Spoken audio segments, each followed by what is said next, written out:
عامله لكم النهارده احلى صينيه كيك الجلاش، من غير بقى بيض، من غير دقيق، من غير عجن، من غير خبز. عندك لفه جلاش متكسره، هاتيها بسرعه كده وكرمشيها كرمشيها وحطوها في الصينيه، وتطلع معانا بالمنظر الجميل ده في منتهى الجمال والطعم تحفه. 10 دقايق تكوني عملتي حاجه مسكره لاولادك ولحبايبك كده، حاجه كده تحفه في منتهى الجمال تستاهل بقكم.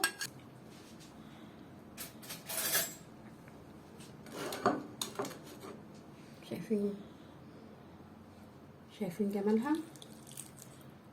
حاجه كده متاخدش معانا وقت، طعمها جميل، تحفه تحفه تحفه تحفه، والكاستر فيها في منتهى الجمال. في 10 دقايق نكون عملنا احلى صينيه جلاش بالمنظر الجميل ده في منتهى الروعه، طعمها تحفه. يلا بينا عشان نشوف هنعملها ازاي. عندك لفه جلاش متكسره متهربده، مش عارفه تعملي بيها ايه، اعملي بقى الوصفه اللي انا هقولها لكم النهارده. انا معايا هنا الصينيه دي تيفال، ومنها بتتفك وبتتركب، فانا حاطه ورقه الزبده احطانها عاليه. عندك الصينيه الالومنيوم اشتغلي فيها، لو الصينيه دي مش عندك يعني مش اساسي يعني، عندك الصينيه الالومنيوم اشتغلي فيها. سواء لو ما عندكيش ورق زبده بقى وعندك صينيه زي دي وبتتفك وبتتركب، عشان السائل اللي احنا هنسقيه تجيب ورق فويل وتحطيه تحت في الارضيه هنا وتلفيه حواليها، بحيث ان انت تجيبي السائل ده ان هو يطلع، ما نضطرش ان السائل يطلع بره الصينيه. فانا معايا هنا صينيه وحاطه فيها ورقه زبده، وحطاها على صينيه الومنيوم برده عشان التسويه، عشان ما بحبش اسوي فيها مباشره كده في الفرن، لازم يبقى تحتها صينيه الومنيوم. هدهنها بقى سمنه، ادهن ورق الزبده ده دهن السمنه.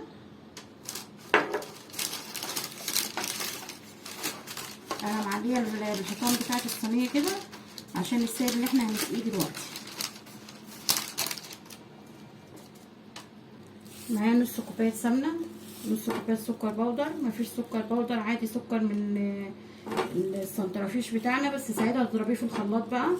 معايا كوبايه ونص لبن، معايا معلقتين كاستر، لا كاستر لا نشا، معلقتين. معايا هنا ذره ملح، معايا فانيليا، معايا معلقه كبيره بيكنج باودر. لفه الجلاش بتاعتنا البايظه اللي محطوطه عندنا في الفريزر مش عارفين نعمل بيها ايه، الوصفه دي بقى بتبقى بيها في منتهى الجمال. كرمشي بقى وحطي. شايفين عامله معايا ازاي ملزقه ومكسره. انا هعمل بقى الوصفه دي، كرمشي كده الورق اي كرمشه وحطي بالطريقه دي. تقولي مقطوعه مش هتنفع، لا هتنفع، كرمشي كده وحطي ورقه ورقه.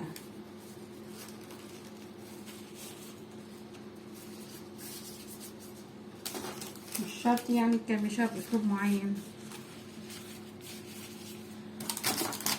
بس كده. الوصفه دي بتبقى جميله وطعمها حلو، شايفين متاخدش وقت. 10 دقايق تكوني عامله احلى صينيه حلويات في البيت.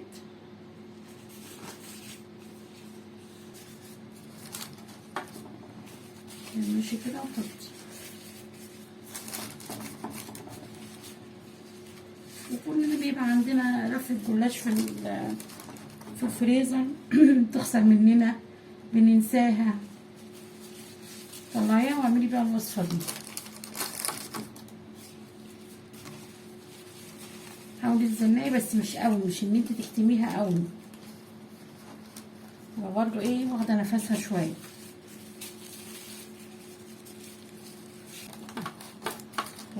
خلصناها في ثواني، تبقى عامله زي بوكيه ورد كده جميله وشكلها جميل،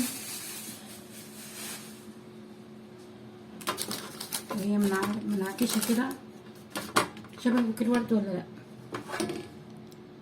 اهو بوكيه الورد، ناقصها ورده حمرا بس وتبان ان هي بوكيه ورد. نيجي بقى على السائل بتاعنا اللي احنا هنسقي بيه. معايا كوبايه ونص لبن، احط فيهم نص كوبايه سكر بودر، قلت لو مش متاح بودر ممكن السكر سنترفيش، بس ساعتها بقى اضربيه في الخلاط. معلقه بيكنج باودر كبيره، فانيليا،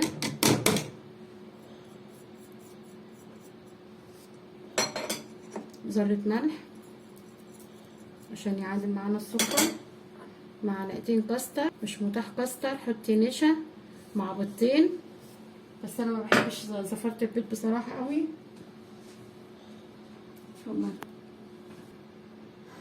بدل الكاستر ممكن تحط بيضتين، بس انا ما بحبش زفرة البيض.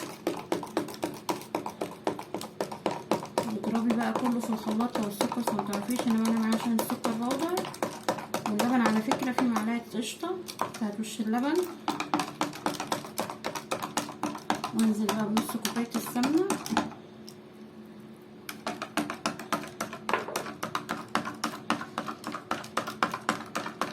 واكون مولعة الفرن مجهزاه معايا. شايفين جمال اللون؟ بصي بقى يا حبيبتي بقى صينية الجلاش بتاعتك الجميلة دي مش هتاخد معانا وقت. بصي كده، حاولي تغرقيها كلها عشان تطلع معانا طرية.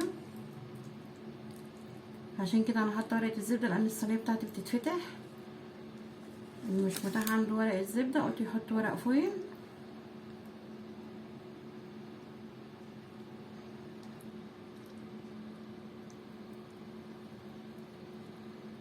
ندخلها الفرن بقى على درجة حرارة 200 في الرف الوسطاني. وانا مجهزه الشربات. الشربات كان عندي في التلاجة، الشربات بتاعها عبارة عن كوبايتين سكر وكوباية مية. هو كان عندي موجود متحضر ومحطوط في التلاجة بصراحة. شايفين جمالها عاملة ازاي؟ جميلة في منتهى الجمال. انا هنا مجهزه الشربات كان عندي في التلاجة. الشربات بتاعها كوبايتين سكر عليهم كوباية مية. اسقي وهو ساقع بقى وهي سخنة تروحي ساقيها على طول كده. شايفين جميلة ازاي وحلوة ازاي، والكاستر ريحته فيها في منتهى الجمال.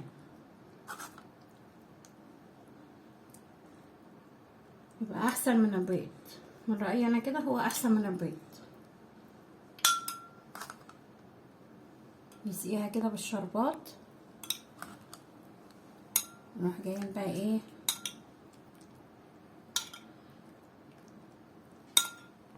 السكينة كده غرزيها عشان الشربات ينزل فيها كلها، عشان تشرب كلها الشربات.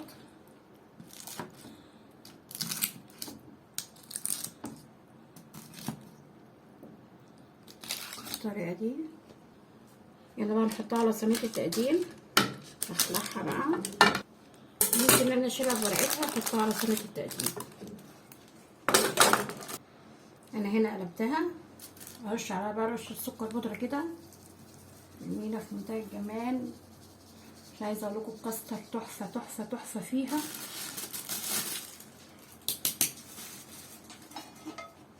عن البيض عندي هنا بقى شويه سوداني. دي ممكن تحطي بقى فستق، تحطي زبيب، تحطي جوز الهند، متاح تحت ايدك. سامعين صوت الخرفشه كده والسوداني نازل عليها.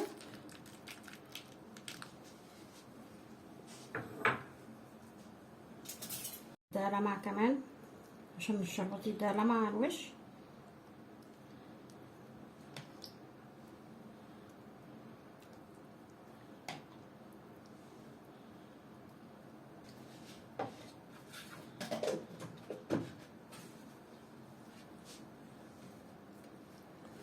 في منتهى الجمال، مخدتش وقت. في 10 دقايق تكوني عامله احلى صينيه كيكه تحفه.